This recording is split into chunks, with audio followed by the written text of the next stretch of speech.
Добрый вечер! Сегодня я нахожусь в замечательном месте, это арт-кафе Paradise. Если в жизни не хватает изюминки, а душа требует чего-то райского, то вам прямая дорога именно сюда. Здесь можно замечательно провести время, деловой встречи или же в романтическом ужине.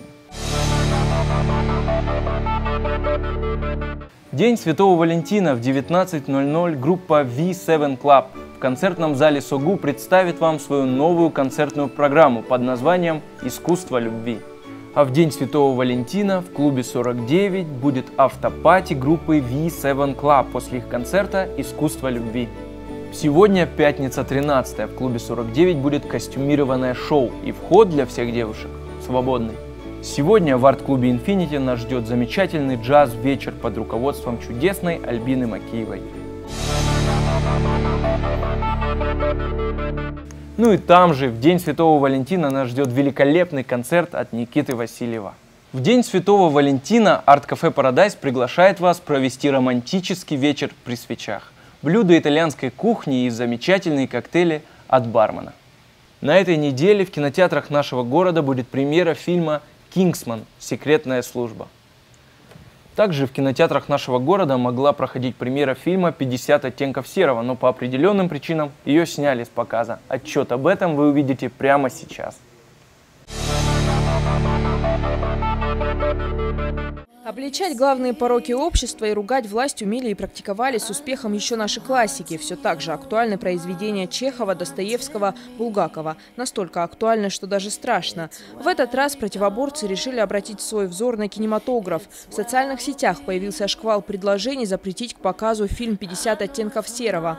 Общество считает, что подобным фильмам не место в кинотеатрах Северной Осетии. Изобилие любовных сцен делает этот проект нестандартным для кавказского менталитета. Активисты подготовили обращение к главе республики Таймуразу Мамсурову с просьбой лишить картину прокатного удостоверения. Судя по роману Эрики Джеймс «50 оттенков серого», юные женщины способны вести себя слишком агрессивно и непредсказуемо, привлекая партнера как воплощение самых темных и преступных желаний. Экранизация бестселлера, рассказывающая о любовных отношениях студентки с 27-летним миллиардером, вышла в России уже сегодня. Согласно сайту Фанданго, «50 оттенков серого» стал самым продаваемым фильмом с рейтингом R, превзойдя рекорд фильма «Секс в большом городе 2». Звучит довольно скучно.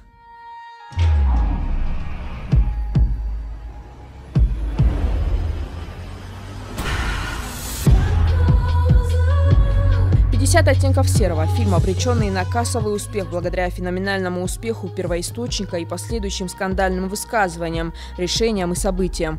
Эротическую мелодраму можно смотреть только лицам, которые достигли 18 лет. Но североостинское общество посчитало, что этой меры недостаточно. Более того, злом фильм посчитало Духовное управление мусульман республики. Муфти Хачимурат Гацалов также высказался против проката ленты. Задумывались ли мы о значении слова «ахдау»? Задумывались ли мы о том, что наше старшее поколение – защитники традиций, и вряд ли бы они нашли в нашем сегодняшнем обществе ахдау? Вряд ли бы им понравилось то, что мы сегодня делаем. У них была другая мораль, у них были другие принципы, у них были другие основы. Я не хочу, чтобы любая девушка в Северной Осетии смотрела это зло. За 12 часов до премьерного показа кинотеатры Владикавказа разорвали контракт с Universal Pictures. За снятие фильма с проката придется выплатить неустойку. Речь идет о сотнях тысяч рублей.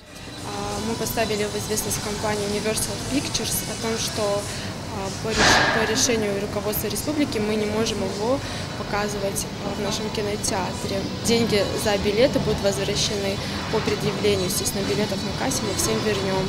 Американские критики объявили «50 оттенков серого» самым провокационным блокбастером за последние 10 лет.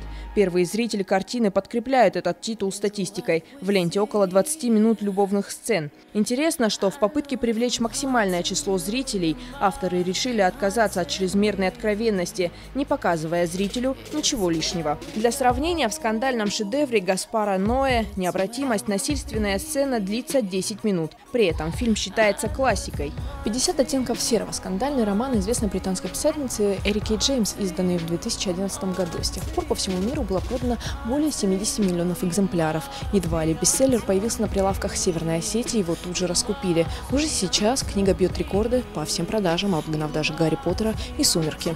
Очевидно, что стоит ожидать еще 2 полнометражных продолжения – адаптации романов на 50 оттенков темнее и 50 оттенков свободы, составляющих культовую трилогию.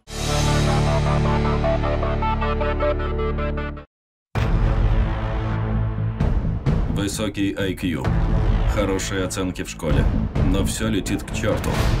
Наркотики, мелкие преступления, но ты можешь сойти с нее. Вы кто? Тот, кто тебя освободил. Как-то вы не очень смахиваете на портного. Идем со мной. Что ты видишь? Я вижу молодого человека с потенциалом. Опусти левый крючок. Опа! Красота! А это чего? Электрошокер? Не пари чушь. Это граната. Да ладно вам. Вот это. Вам предстоит самое опасное собеседование в мире.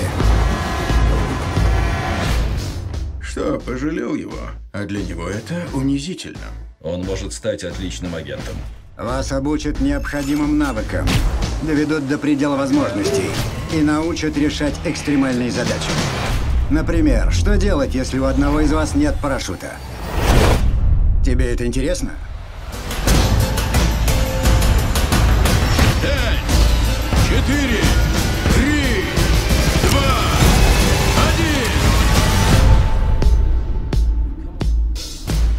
1. А вон те. Чё это за ботва? Положи на место. Сегодня в гостях у видеофиши замечательный певец Георгий Бугулов, также исполнитель романтических и патриотических песен. Привет, Георгий. Привет, Артем. Такой первый вопрос. Скажи, как ты стал музыкантом вообще с самого начала? Это было в далеком прошлом.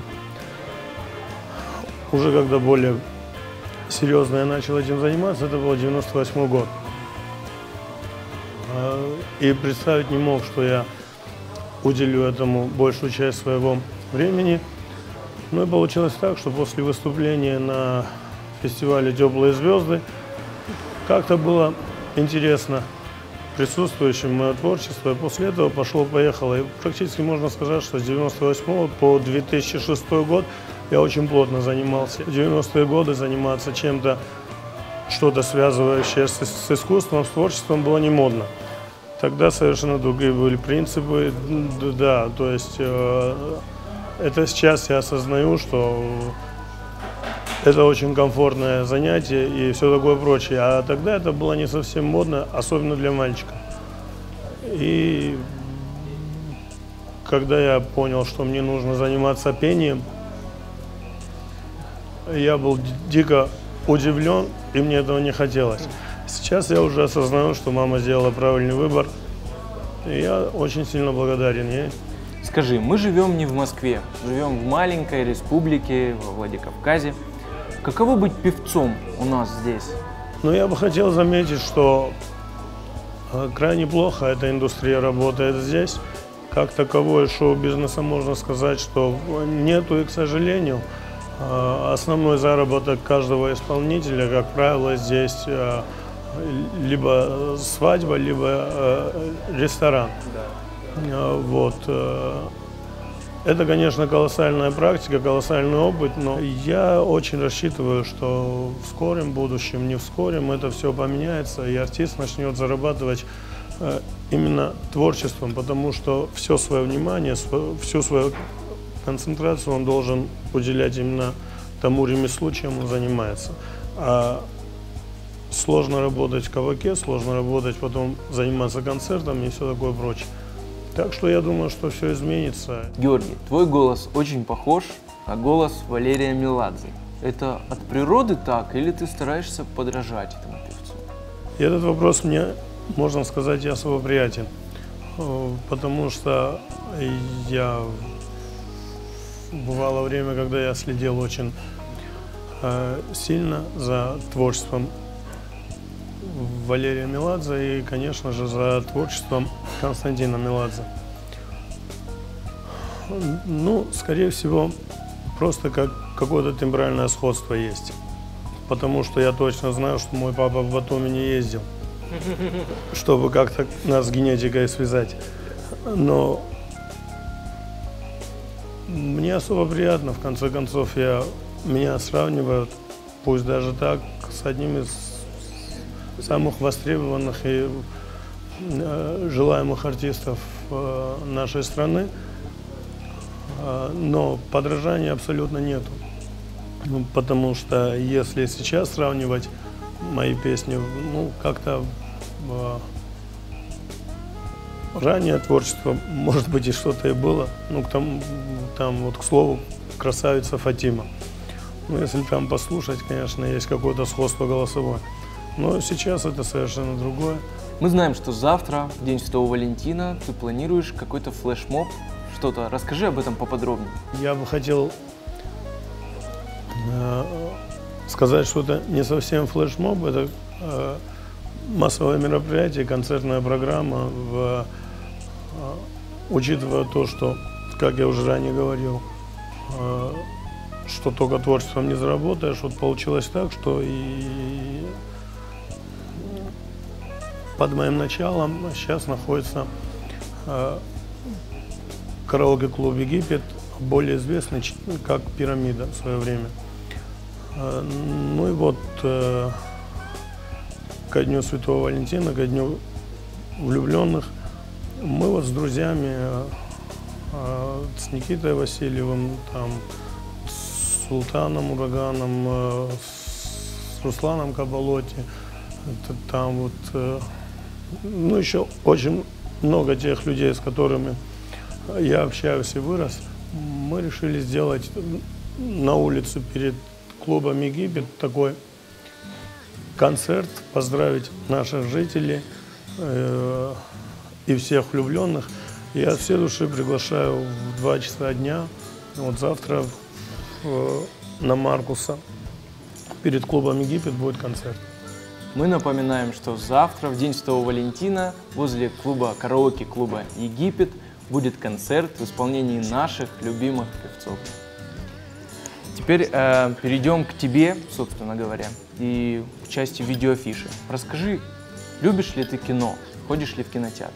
Ну, кино очень люблю, и люблю красивое, интересное кино. В кинотеатры хожу крайне редко, потому что, к сожалению, времени чуть-чуть не хватает.